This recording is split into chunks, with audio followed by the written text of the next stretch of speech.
네, 우리 오늘 함께 나눌 하나님의 말씀은 룻기 4장 7절부터 17절 말씀인데 우리는 13절부터 17절까지만 오늘 읽도록 하겠습니다. 룻기 4장 13절부터 17절까지 함께 교대로 읽고 한 절씩 교대로 읽고 마지막 17절은 한 목소리로 읽도록 하겠습니다. 이에 보아스가 룻을 맞이하여 아내로 삼고 그에게 들어갔더니 여호와께서 그에게 임신하게 하심으로 그가 아들을 낳은지라.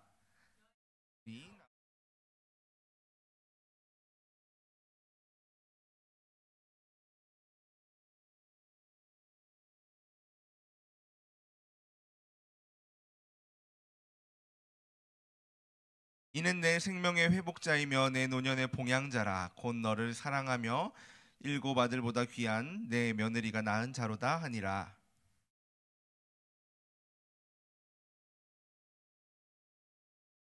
함께 읽겠습니다. 그의 이웃 여인들이 그에게 이름을 지어주되 나오미에게 아들이 태어났다 하여 그의 이름을 오벳이라 하였는데 그는 다윗의 아버지인 이새의 아버지였더라. 아멘. 사랑하는 초등부 여러분, 2025년이 밝았습니다. 그렇죠? 네. 그래서 우리 초등부에도 변화가 생겼어요. 뭐가요? 네, 기존에 있던 6학년들이 중등부로 올라갔고 이제 3학년 친구들이 초등부로 4학년 친구들로 올라왔어요. 그렇죠? 우리 그러면은 새해가 될 때 우리가 한 번씩 해보는 게 있어요. 그렇죠? 새해가 되면은 올해 계획을 한번 세워보는 것 같아요. 아니에요? 올해는 좀 무엇을 해볼까? 그래서 계획을 세워요. 어떤 친구들은 올해는 좀 책을 많이 읽어볼까? 또 어떤 친구들은 올해는 내가 악기를 하나 배워봐야겠다. 또 어떤 친구들은 운동을 해서 건강해져야겠어. 이렇게 많은 계획들을 세우는 것 같아요. 새 마음을 품고 결심을 하면서 계획을 세우지만 우리 친구들 아까 얘기한 것처럼 막상 어때요? 계획을 세웠는데 실천이 안 돼요. 계획이 이루어지지 않아요. 그래서 어떤 친구들은 작심삼일로 끝나지 않을까? 그렇게 되면은 그냥 계획도 안 세우는 게 낫지 않을까? 라고 생각하는 것도 같아요. 그런데 오늘 우리 친구들 아까 제목 봤나요, 혹시? 오늘 말씀의 제목, 하나님의 계획하심. 우리가 꼭 기억해야 할 게 한 가지 있대요. 우리는 이렇게 계획을 세우고 지키지 못하는, 이런 지키지 못할 계획들을 여러 가지 세우고는 하지만 훨씬 더 크고 완벽한, 그리고 반드시 이루어지는 계획을 세우시는 분이 계시다는 거예요. 누구시죠? 하나님이세요. 하나님. 우리는 당장 내일 일도 잘 모르지만 하나님은 어제도 아시고 오늘도 아시고 내일뿐만 아니라 먼 미래에 일어날 일들까지 놀랍고 정확하게 아신다는 거죠. 그리고 그 아시는 것을 바탕으로 하나님 계획을 세우셨고 반드시 그 계획들을 이루어 나가신다는 거예요. 오늘 우리가 함께 나눌 이 룻기 말씀은 이 하나님의 계획들이 어떻게 이루어져 가는지를 잘 보여주고 있어요. 룻기를 보면은 우리가 룻기를 그냥 읽어보면 한 가정이 어려웠었는데 회복되고 축복받았네 이렇게라고만 볼 수도 있겠지만 사실은 그 뒤에서 보이지는 않지만 하나님의 손이 우리 이 룻과 그의 가정을 이끌고 계셨다는 거죠. 그럼 우리 함께 오늘 룻기 말씀을 중심으로 하나님께서 어떻게 사람들을 회복시키셨고 또 축복의 길로 인도하시는지 함께 살펴보면 좋겠습니다. 자, 룻기의 배경이 된 시대는 어떤 시대인가요? 혹시 아는 친구 있어요? 몰라요. 자, 룻기의 배경이 된 시대는 사사. 알아요, 사사? 우리 유년부 친구들도 사사기 설교 들었었죠, 그렇죠? 유년부에서 올라온 초등부 친구들이죠, 그렇죠? 사사 말씀 안 들었어요? 기드온, 삼손 이야기 안 들었어요? 이 사람들이 살던 시대가 바로 사사 시대였어요. 자, 사사 시대는 어떤 시대였나요, 우리 친구들? 어려워요? 사사시대에 왕이 있었어요, 없었어요? 그렇죠. 왕이 없었어요. 그래서 사람들이 어떻게 행동했어요? 자기 마음대로, 자기 소견에 옳은 대로, 자기 눈에 보기 좋은 대로 행동하던 시대가 바로 이 사사 시대였다는 거예요. 굉장히 어려운 시대였겠죠. 자, 바로 그 시대에 유대 유대 땅 베들레헴에 큰 흉년이 들었어요. 흉년, 먹을 게 없어진 거죠. 자, 우리 그림을 보면은 사람들이 굉장히 힘들어 보이고 옆에 막 소뼈가 있고, 그쵸? 먹을 게 많이 부족해진 거예요. 원래 이 베들레헴이라는 이름이 가지고 있는 뜻은 빵의 집, 떡의 집, 양식의 집이라는 뜻을 가지고 있어요. 자, 그럼 이 빵의 집이라는 이름을 가진 이 도시에는 먹을 게 많아야 돼요, 적어야 돼요? 많아야겠죠. 풍족해서 먹을 음식이 늘 넘쳐나야 할 곳에 음식이 지금 없다는 거예요. 그러면은 이스라엘에게 찾아온 이 흉년이 큰 거예요, 작은 거예요? 굉장히 크고 심각한 위기가 찾아왔다는 거죠.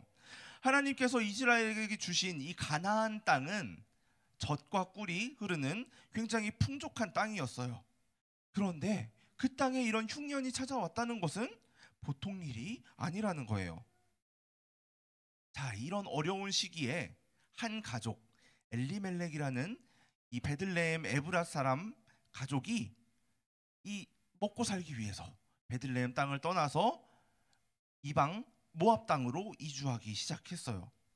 엘리멜렉과 그의 아내 나오미, 그리고 그의 두 아들 말론과 기럨, 이렇게 네 명의 가족이 베들레헴 땅을 떠나서 모압 땅에 들어간 거예요. 그런데 안타깝게도 이 가족들이 다시 고향으로 온전하게 돌아오지 못하고 먼저 그 땅에서 나오미의 남편 엘리멜렉이 죽었어요.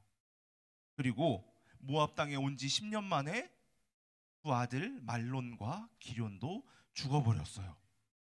나오미 어땠을까요? 나오미 굉장히 괴로웠을 거예요. 그래서 사람들에게 나오미는 자신을 나오미라고 부르지 말라 그랬어요. 나오미라는 이름이 가지고 있는 뜻은 즐거움이라는 뜻을 가지고 있거든요. 그래서 사람들에게 나를 즐거움이라고 부르지 말고 마라라고 불러달라라고 말할 정도로 굉장히 힘든 거죠. 자, 마라탕 아니고요. 네, 마라, 괴로움이라는 뜻을 가진 단어예요. 그래서 나를 즐거움이 아닌 괴로움이라고 불러주시오라고 말할 정도로 굉장히 힘들었다는 거예요. 자, 그런데 이 나오미의 삶이 이렇게 완전히 끝나버린 것은 아니었어요. 두 아들 중에 한 아들의 아내였던 모압 여인 룻이라는 그 며느리가 이 나오미 옆에 남아 있었거든요. 룻은 나오미에게 이렇게 이야기했어요. 어머니의 하나님이 내 하나님이 되고 어머니가 가시는 곳이 그곳에 나도 가겠습니다. 이렇게 말을 하며 나오미 곁을 떠나지 않았어요. 베들레헴에 흉년이 끝났다는 소식이 들렸고 나오미와 함께 있던 이 룻 두 사람은 모압을 떠나서 나오미의 고향 베들레헴으로 돌아가기로 했어요. 자, 여기서부터 정말 절망밖에 안 보이던 이 나오미와 룻을 통해 이루어 가실 하나님의 놀라운 계획이 서서히 드러나기 시작하는 거예요. 하나님은 이 가정에 닥친 가득한 절망적인 상황을 회복시키시기 시작하셨어요. 고향으로 돌아온 나오미 곁에 있는 며느리의 이름 뭐라 그랬죠? 룻. 룻. 맞아요. 룻은 이스라엘 사람이 아니라 어디 사람이었어요? 모압 사람이었어요. 이 모압 사람이었지만 시어머니인 룻을 따라서 이스라엘로 돌아와서 한결같이 나오미 옆에 서서 도우며 시어머니를 돌보는 생활을 했어요. 그런데 이제 막 어려운 형편 속에서 이 베들레헴으로 돌아온 이 두 사람의 형편이 좋았을까요? 가진 것도 별로 없었겠죠? 먹을 것도 별로 없었을 거예요. 어려웠던 거죠. 그래서 룻은 어머니 나오미를 모시기 위해서 직접 밭으로 나가서 일을 하기 시작했어요. 하나님은 그런 룻을 보아스라는 사람의 밭으로 이끌어 주셨어요. 이스라엘에게는 가문과 가족을 지키는 특별한 전통이 있었어요. 예를 들어서 어떠한 한 가정에 가장이 죽게 되었어요. 그런데 그 집안에 가장이 죽고 나니까 아들도 없는 거예요. 아들도 없어서 더 이상 이 집안의 유산을 이어나갈 사람이 없다면 가장 가까운 친척이 이 가장과 그 집을 대신해서 남은 가족들을 돌봐주고 그 가족의 이름이 끊어지지 않도록 결혼을 해서 아이를 낳아가지고 가문의 이름을 이어갈 수 있도록 하는 그러한 제도가 이스라엘에 있었어요. 이런 책임을 가지는 사람을 우리는 고엘이라 그래요. 고엘 제도, 기업 물을 자라고 말을 하는데 좀 어렵죠. 이걸 한마디로 요약하자면 어려움에 처한 친척을 보고서 무시하지 않고 내버려 두지 않고 내가 대신 책임져 줄게요. 내가 책임지고 돌봐줄게 라고 나서야 하는 사람이 바로 이 기업 물을 자라는 거예요. 자, 룻기에서 지금 룻과 보아스가 만난 이 룻이 가서 이삭을 줍고 있는 밭의 주인 보아스가 바로 나오미와 룻의 기업 물을 자였어요. 하나님은 룻과 보아스를 만나게 하시고 보아스로 하여금 기업 물을 자의 책임을 맡게 하셔서 룻과 결혼을 하게 하셨어요. 그리고 이 룻과 보아스에게 아들을 허락해 주셨어요. 마을 사람들은 이 아이가 내 생명의 회복자이며 내 노년의 봉양자가 될 것이다 라고 기뻐하면서 나오미의 인생에 회복의 역사가 임했다는 것을 함께 즐거워했어요. 룻기가 시작할 때 보여준 절망적인 상황에 놓여 있었는데 이 나오미란 사람이 절망적인 상황에 있었죠. 그런데 지금은 다시 즐거운 상태가 됐다는 거예요. 이제 나오미가 마라가 됐다가 마라가 다시 나오미가 된 거죠. 하나님은 이렇게 절망과 슬픔 가운데 있었던 나오미에게 회복을 허락하시고 다시 즐거움이라는 이름을 갖게 하신 거예요. 자, 절망적인 상황이었지만 하나님의 도우심으로 나오미, 룻 그리고 보아스는 아들을 잘 낳고 행복하게 살았습니다 라고 끝나면 그냥 동화하겠죠. 그렇죠? 동화하겠죠. 나오미와 룻의 가정에 회복을 허락하신 하나님은 여기서 끝나지 않으셨어요. 이 모든 일들은 하나님께서 계획하신 일들의 과정들이었던 거죠. 하나님은 계속해서 큰 계획을 이뤄 나가셨어요. 자, 룻과 보아스 사이에 태어난 아이의 이름은 누구죠? 오벳이었어요. 자, 그런데 이 오벳이 자라서 누구의 할아버지가 되는지 아나요, 우리 친구들? 아는 친구 있어요? 정우? 맞아요. 네, 선물은 없습니다. 네. 선생님 중간중간 퀴즈 내면은 선물을 주기도 하거든요. 우리 친구들 적극적으로 대답해 주세요. 네, 이번 선물이 없었어요. 자, 그럼 이 오벳은 자라서 이새라는 사람을 낳고 이 이새는 우리가 너무나 잘 아는 이스라엘의 훌륭한 왕 다윗을 낳게 돼요. 그러니까 오벳은 다윗의 할아버지가 되는 거죠. 그리고 우리 친구들 너무나 잘 알겠죠? 다윗의 후손으로 누가 오셨어요? 맞아요. 예수님이 이 땅에 오셨어요. 룻과 보아스를 통해서 이어진 이 족보가 모든 사람의 구원자이신 예수님까지 연결이 된 거예요. 룻은 이스라엘 사람이 아니었지만 시어머니를 떠나지 않고 신실한 헌신을 하며 가문의 회복을 이뤄냈고, 또 보아스는 기업 물을 자의 책임을 다하면서 하나님의 계획을 이루는 중요한 통로가 된 거예요. 우리가 볼 때는 그냥 룻과 보아스 결혼을 했고 아기가 태어났네 정도로만 생각할 수도 있지만, 하나님은 그 작은 결혼조차도 그냥 쓰신 것이 아니라 하나님의 놀라운 계획을 위해서 사용하셨다는 거죠. 하나님은 온 세상을 향한, 그리고 우리 친구들 한 명 한 명을 향한 구원의 길을 준비하셨던 거예요. 우리 친구들, 우리도 이러한 사실들을 좀 기억했으면 좋겠어요. 때로는 우리에게 주어진 상황이 어렵고 또 고통스럽게 느껴질 때도 있겠지만, 하나님은 그러한 시간들조차도 하나님의 계획 속에서 놀랍고 큰 일들을 이루어 가실 수 있다는 거예요. 자, 그러면은 우리는 그 시간을 어떻게 보내야 될까요? 나한테 너무나 어렵게 다가온 이 시간들, 우리는 오늘 말씀에서 보여준 룻과 보아스가 보여준 그 자세를 생각하면 좋을 것 같아요. 하나님과 이웃을 사랑하고 책임 있는 행동을 할 때 하나님은 그것을 기뻐하시고 더 많은 사람들에게 복을 흘려보내는 축복의 길로 사용해 주신다는 거죠. 우리 친구들, 룻이 뛰어난 재주를 가진 사람이었나요? 출신이 굉장히 좋은 왕족 이런 사람이었나요? 아니었어요. 당시 이스라엘의 구성원으로 들어올 수 없다라고 했던 모압 사람이었어요. 하지만 룻이 붙들고 있었던 것은 결혼을 통해 이스라엘의 가정으로 돌아오게 되고 그 안에서 생긴 하나님을 향한 믿음과 시어머니를 향한 한결같은 사랑이었어요.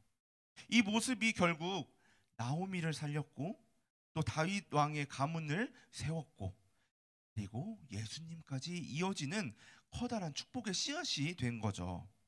나는 아무것도 못해. 나는 별다른 재주도 없고 힘도 없어. 이러한 어려운 일들 이겨낼 힘 없어. 라고 혹시 생각하는 친구들 있나요? 괜찮아요.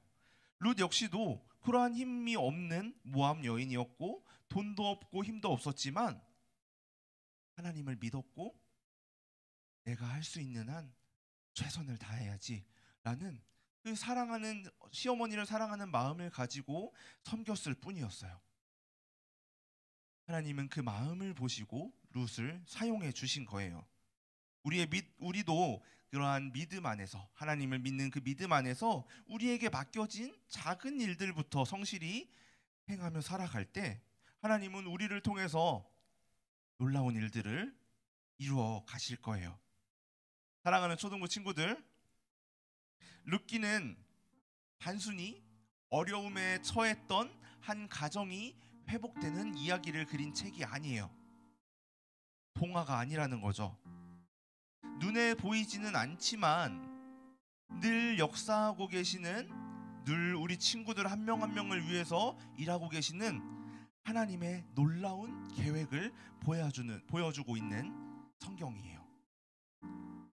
룻과 나오미 그리고 보아스는 처음에는 작은 결단과 헌신으로 시작했지만 그 행동이 하나님의 계획 속에서 다윗 왕을 낳게 되고 더 나아가 우리의 구세주이신 예수님까지 이어지는 커다란 복의 씨앗이 되었어요. 우리도 마찬가지예요. 2025년 한 해를 시작할 때 계획을 세운 친구들도 있겠고 아직 계획을 세우지 않은 친구들도 있겠지만 우리가 그 계획보다 중요한 것은 하나님의 계획이, 우리 친구들을 향한 하나님의 계획이 있다는 거예요. 하나님은 그 계획 속에서 우리 친구들 한 명 한 명을 반드시 사용하실 거예요. 이번 한 해를 살아가면서 우리 친구들에게 혹시라도 어려운 일들이 다가온다면 우리 포기하지 말고 룻이 보여준 것처럼 하나님을 믿으면서 나아가면 좋겠습니다. 하나님, 어렵지만 제가 할 수 있는 한 최선을 다해 볼게요. 하나님을 의지하면서요. 라고 기도하면서 하나님께서 우리에게 맡겨주신 일들을 최선을 다해 나갈 때 하나님은 우리 친구들의 그 모습을 기뻐하시고 우리를 통해 크고 놀라운 구원의 이야기, 축복의 이야기를 펼쳐나가실 거예요. 룻기의 결말이 예수님에게까지 이어졌듯이 우리 친구들의 인생 가운데서도 하나님께서 놀랍고 멋진 일들을 펼쳐가실 것을 믿으며 2025년 하나님 안에서 기쁨과 소망을 누리는 우리 초등부 친구들이 되기를 예수님의 이름으로 소망합니다. 기도하겠습니다. 사랑하는 하나님, 감사합니다. 어려움이 너무나 많았던 사사시대에 절망과 같은 시기를 보낸 한 가족을 통해 그들을 회복시키시고 소망 주시며 축복의 통로로 사용하시는 룻기 말씀을 오늘 초등부 예배를 통해 듣게 하시니 감사합니다. 하나님, 저희는 연약해서 때로는 힘든 상황을 만나면 포기하기도 하고 낙심하기도 합니다. 하지만 오늘 말씀을 통해 보여주셨듯이 그러한 상황조차도 하나님의 계획이었고 하나님의 계획은 반드시 이루어져 간다는 사실을 알게 하시니 감사합니다. 우리 친구들도 올 한 해 하나님을 의지하며 나아갈 수 있도록 인도하여 주옵소서. 이제 예배를 마치고 또 각자의 자리로 돌아갈 텐데 오늘 주신 말씀을 기억하고 삶 속에서 실천하며 우리 앞에 다가온 많은 어려움들 그 앞에 무너지지 않고 하나님 의지할 수 있는 초등부 친구들 되게 해주세요. 사랑하는 예수님의 이름으로 기도합니다. 아멘.